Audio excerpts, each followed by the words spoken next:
friends, welcome to our YouTube channel Equity Minds. Today we'll be going to discuss about new IPO Razeri Biotech. So let's get started. Disclaimer: Equity Minds is not registered investment advisor with SEBI. This discussion is purely for educational purpose. Reason for coverage: obviously this is new IPO and the grey market premium as per latest news is whooping 35%, and whether it is good for long-term investment also, we'll check. What we are going to discuss: IPO details, objects of the issue, we'll understand the company, promoters background, fundamentals, financials, positive, negatives, and finally conclusion. So what are the IPO details? IPO कब आ रहा है? जुलाई 13 to July 15 के बीच में आ रहा है, right? And company is going to raise 500 crore rupees.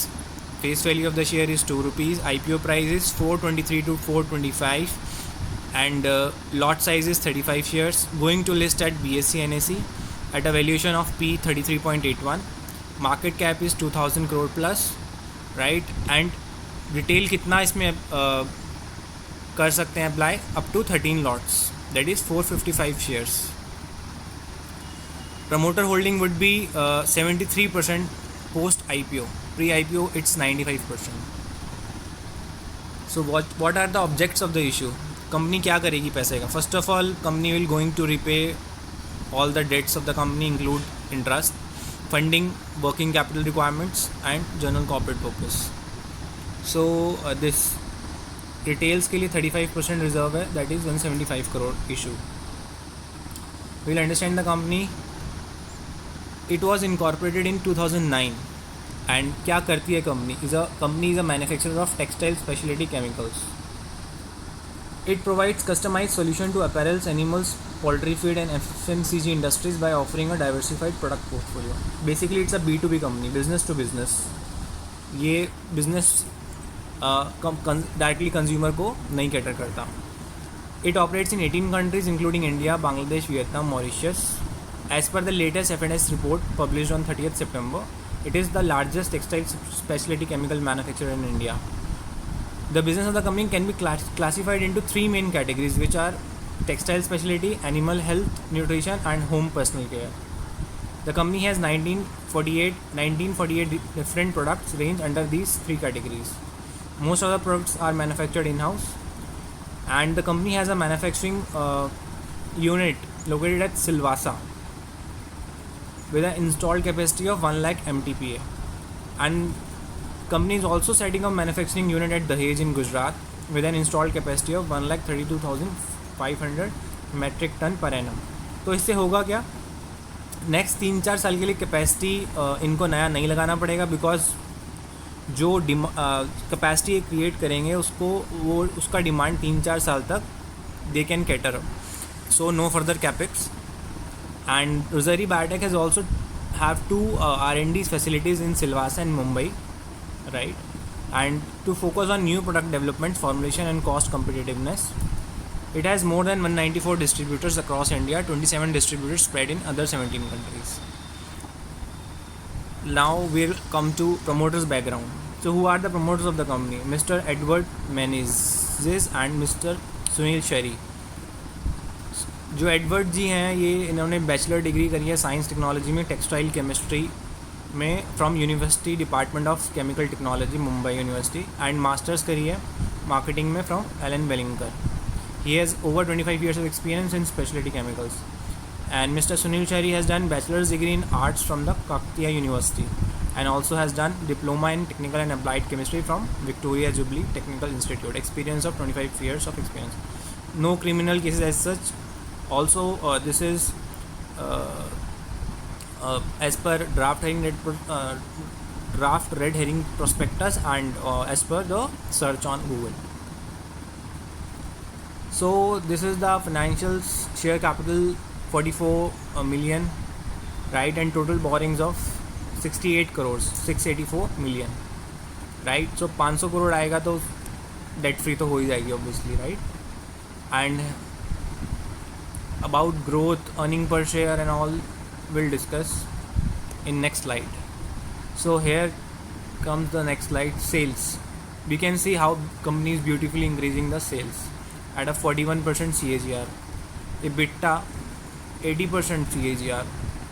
And the percentage to sales is also increasing. PAT is 78% CAGR, and these are industry leading growth actually.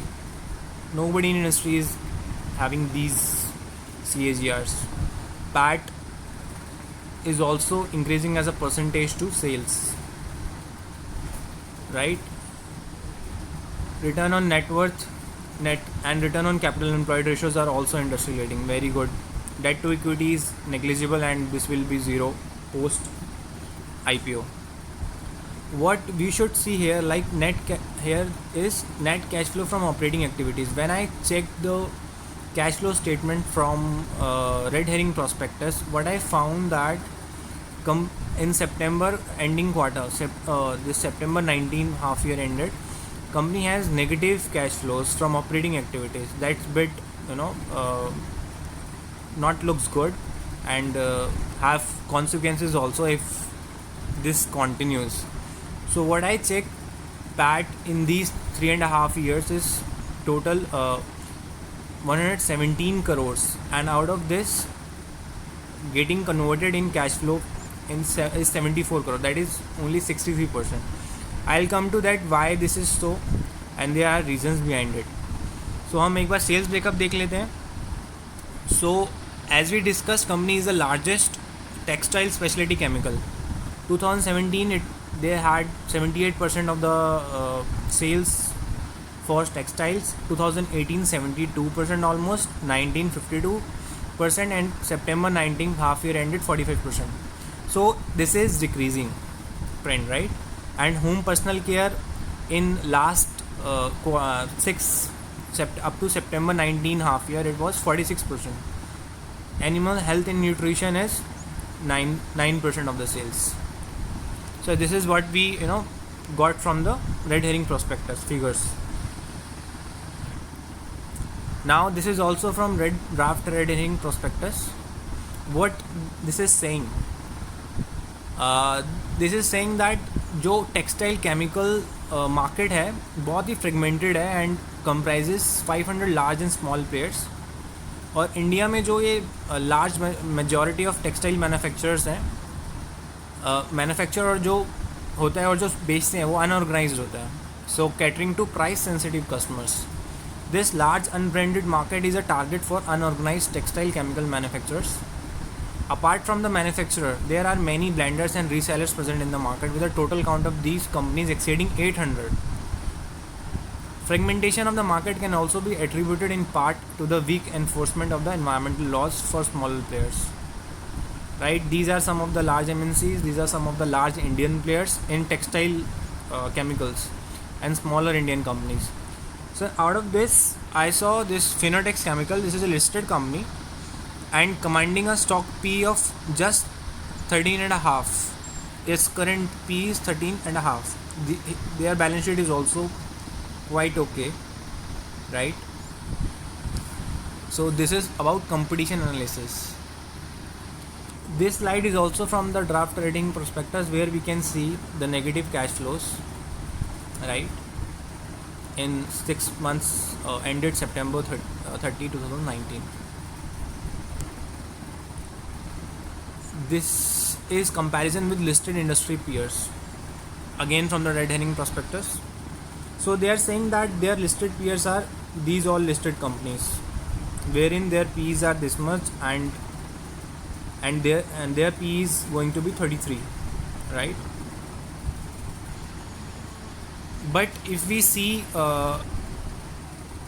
one of the major revenue generator is textile chemicals for them, and in this Phenotex is a listed company which is getting 13-14p only, right? So these अभी तक हमने जो discuss किया, these all are information related to their companies, background, fundamentals, promoters and IPO details. So what I found positives for this company is strong promoter shareholding, post IPO के बाद भी 73%, debt free company, IPO के बाद it will be debt free company, industry leading growth rates and return ratios, right? So and fourth one is capacity expansion from 1 lakh to 2.32, that is additional 1.32 lakh capacity is coming up in Dahej, Gujarat. And this is industry tailwinds and COVID. Their home personal care segment is growing very good, and they have full range of products because they had a tied up with German company Buzel. So we can see their textile specialty chemical sales जो है as a percentage to total sales is reducing. And Covid आने के बाद तो आई फोर्सी कि ये और कम हो गया होगा और इनका होम पर्सनल केयर सेगमेंट और बढ़ गया होगा 46% से. So this is again positive for the company, right. And what are the negatives? Negatives is basically I found in related to textile industry, specialty chemical जो ये टेक्सटाइल्स के लिए बनाते हैं उसमें मुझे कुछ negatives मिले. What are they? The textile industry is a cyclic in nature. According to F&S report, 75% of the textile market in India is unorganized segment, which tends to be highly price sensitive. As a result of the fragmentation, the textile specialty chemical industry in India is very cost competitive and number of textile chemicals have become commoditized, right? And second one is they don't have the long term agreements with their customers, and अगर कोई भी एक भी customer छूटता है so that can affect their business. Third one is they drive significant portion of their revenue from few major institutional customers, right? अगर फिर again their loss of customer can affect their operations, financial conditions, cash flows. Their top 5 customers across categories had 27% of the sales. Fourth one is their currently at present sole manufacturing unit is at Silvassa. Any disturbance, shutdown और भी तो Covid चल रहा है, अगर कुछ होता है ऐसा तो shall have major impact on their financials, operations, cash flows again. Fifth one is working capital intensive business. सो जो इनका ये वाला बिजनेस है टेक्सटाइल इंडस्ट्री का which is cyclic in nature and commoditised, वो थोड़ा वर्किंग कैपिटल इंटेंसिव बिजनेस है इनका. So that I don't like. So what should we do now? We have seen their positives, negatives and all. So my conclusion is right, this should subscribe with a medium to long term horizon, and we should keep a tab on their companies cash flows, revenue pie from textiles. अगर ये कम हो रहा है that would be good, right? Because that sector is not that good. And third one is Covid के लिए, Covid में इनका जो होम पर्सनल केयर सेगमेंट है काफ़ी अच्छे से बढ़ रहा है वो, right. In case post Covid अगर ये डिटेरियोरेट होने लगता है, कम होने लगता है, so how it will effect their financials. क्या वो टेक्सटाइल का फिर as a percentage to sales बढ़ जाएगा कि कम होगा? So this is all we have. Thanks guys for watching. Please do subscribe and like. Thanks.